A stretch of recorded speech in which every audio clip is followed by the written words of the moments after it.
Good morning students. आज मैं आपको 8th क्लास के सूरदास के पद लेसन 15 समझाने जा रही हूँ, जिसमें सूरदास जी ने श्री कृष्ण के बचपन की व्याख्या की है या बचपन के बारे में बताया है। उन्होंने किस प्रकार अपने पदों के माध्यम से श्री कृष्ण की सुंदर छवि का वर्णन किया है या किस प्रकार से उनके बारे में बताया है। सूरदास जी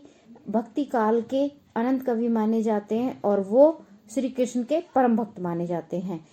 मैया कभी बढ़ेगी चोटी, कितनी बार मोही दूध पियत भई आजहू है छोटी। तू ही तो कहत बल्कि बैनी जो ही है लांबी चोटी। काढ़त गुहत नहावत जे है नागिन सी मुँह लोटी। काचो दूध पियावत पच पच देह न माखन रोटी। सूर चिर जीवो दो भैया हरि हलधर की जोटी। इसमें सूरदास जी क्या कहते हैं कि वो श्री कृष्ण है, वो अपनी मम्मी से यशोदा माता से कहते हैं कि मैया कभी बढ़ेगी मेरी चोटी, यानी कि मेरी चोटी कब बढ़ेगी। यानी कि श्री कृष्ण भगवान के सिर पर उनकी मम्मी थोड़े उनके बाल बड़े बड़े थे तो उनकी चोटी बनाकर रखती थी। तो वो अपनी मम्मी से पूछते हैं कि मम्मी मेरी चोटी ये कब बढ़ेगी, कितनी बार मुझे दूध पियत भाई, कि मैं कितने दिन से दूध पी रहा हूँ, मैं कितना बड़ा हो गया हूँ, अब भी मेरी चोटी छोटी की छोटी है, ये कब बड़ी होगी। और मैं कब से मैं दूध पी रहा हूँ, दूध पीने से भी ये नहीं बढ़ रही, वह आज ही है छोटी, वो आज भी इतनी छोटी की छोटी है। तू जो कहत बल्कि बैनी जो है, तो ये कहती है कि बलराम, जो उनके बड़े भाई थे बलदाऊ कहते हैं, बलराम कहते हैं उन्हें, कि वो कहते हैं कि बल की बैनी जो है, जैसे बल की यानी कि बलराम भाई की यानी कि बलदाऊ भैया की उनकी चोटी जैसे लंबी सी है और मोटी सी है। काढ़त गुहात नहावत जैसे, मतलब जब वो नहाते हैं धोते हैं अपनी चोटी को गुहाते हैं, यानी कि चोटी को बनाती है जब उनकी मम्मी, तो जब कहते हैं कि वो नागिन सी मोटी सी लहराई रहती है, नागिन के मुंह की तरह और लहराती है, मतलब इतनी भारी इतनी मोटी और इतनी बड़ी हो गई है। काचो दूध पियावत पची, मतलब श्री कृष्ण भगवान अपनी मम्मी से कहते हैं कि मम्मी आप मुझे ये कच्चा दूध बार बार पिलाती हो और बार बार कहती हो कि ये बड़ी हो जाएगी, लेकिन दे ही न माखन रोटी, और मुझे माखन रोटी नहीं देती हो। और लास्ट लाइन में क्या कहते हैं सूरदास जी, कहते हैं सूर चिर जीवो दो भैया। सूरदास जी कहते हैं कि चिर माने हमेशा जीते रहे दोनों भाई, दोनों भाइयों को किसी की नजर ना लगे, मतलब दोनों भाई हमेशा प्यार से रहें और दोनों भाइयों की हरि हलधर की जोटी, जोटी माने जोड़ी, मतलब पेयर, कि भाई इन दोनों भाइयों की हरि माने भगवान श्री कृष्ण, हलधर माने बलराम। बलराम को हलधर भी कहा जाता था क्योंकि वो अपना हल साथ में रखते थे। तो मतलब यह है कि उन दोनों की जोड़ी ऐसे ही सलामत रहे, ऐसे ही चिरजीवो हमेशा अनंत काल तक जीते रहे। अब सूरदास जी ने दूसरे पद में क्या बताया है कि दूसरे पद में भगवान जैसे माखन खाते हैं, उनके माखन के बारे में बताया है कि किस प्रकार से गोपियां या उनके अड़ोसी पड़ोसी जो थे उनकी शिकायत करते हैं कि भाई कहते हैं भाई हमारे घर में आके घुस के ये माखन खा जाता है हमारा। तो यानी कि इसकी शिकायत किस प्रकार से करते हैं, किस प्रकार से आर्ग्यू करते हैं भगवान अपनी मम्मी से, मम्मी को कैसे समझाते हैं। अब सूरदास जी ने दूसरे पद में इसका वर्णन किया है। तो क्या कहा है उन्होंने, तेरे लाल मेरो माखन खायो, मतलब तेरे लाल मेरे माखन खायो, दोपहर दिवस जानी घर घुसो, ढूंढे ढिंडोरी आप ही आयो। खोली किवरिया पेट मंदिर में, दूध दही सब सखियन खवायो। और उखल चढ़ी छीकेस को लोचो, सीके माने छीके, सीके को लोचो,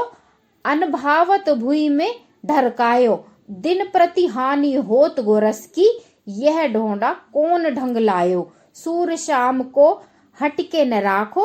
ते ही पूत अनोखो जायो। यानी कि इसमें क्या कहते हैं, तो कहते हैं मतलब पड़ोसी हैं उनके या वो सखियां हैं, तो वो आके कहती हैं कि तेरे लाल को देख यशोदा मैया, कि तेरा लाल, मतलब लाल माने उनका बेटा,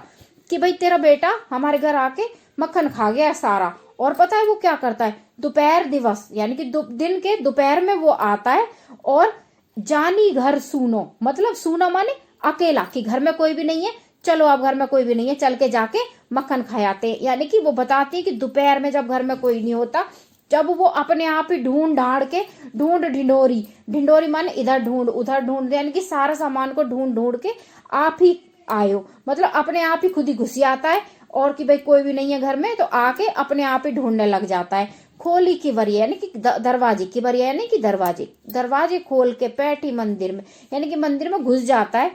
और देखता है कि दूध दही सब सखी ने खिलाए, मतलब अपने साथियों को, अपने फ्रेंड्स को, अपने दोस्तों को, यानी कि वो अकेले नहीं खाते थे, एक अपने ग्रुप में, अपने फ्रेंड सर्कल में साथ मिला के सबको खाते थे, सबको मतलब दूध दही मक्खन सब खिलाते थे। और उखल चढ़ी, उखल माने होता है हल्दी मिर्च मसाला कूटने वाला एक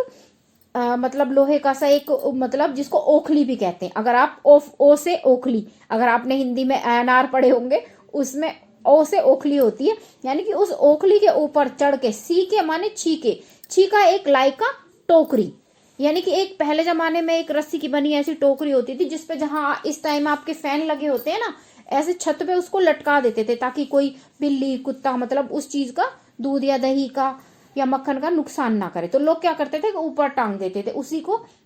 छीका कहते थे, यानी कि सीके माने छीके, छीके को ली हो, यानी कि वहां तक पहुंच जाता है, उस पे चढ़ता है और उसे उतार लेता है। अनभावत मुंह भर लुट, मतलब कुछ खाता तो है लेकिन भूई माने जमीन पे सारा लुढ़का देता है। और दिन प्रति हानि होत गोरस की, और बताओ देखो हमारा तो गोरस माने उनका जो गाय भैंस है, यानी कि उस सब की तो बहुत दिन प्रतिदिन हानि होती जा रही है, यानी कि हम उन्हें इतना चारा भी खिलाते हैं, दूध भी निकालते हैं, मक्खन भी बनाते हैं और सब काम करते हैं, और उसमें वो क्या होता है कि सारा की सारा वो मतलब खाते भी हैं, खिलाते भी हैं और जमीन पे बिखेरते भी हैं, मतलब उस चीज के बारे में। यह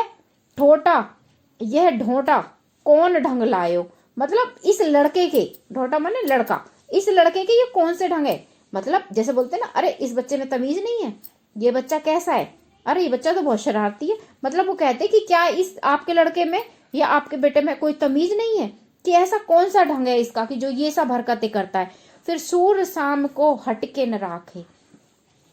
सूरदास जी कहते हैं कि भगवान श्याम माने श्री कृष्ण, शाम को हटके न राखे,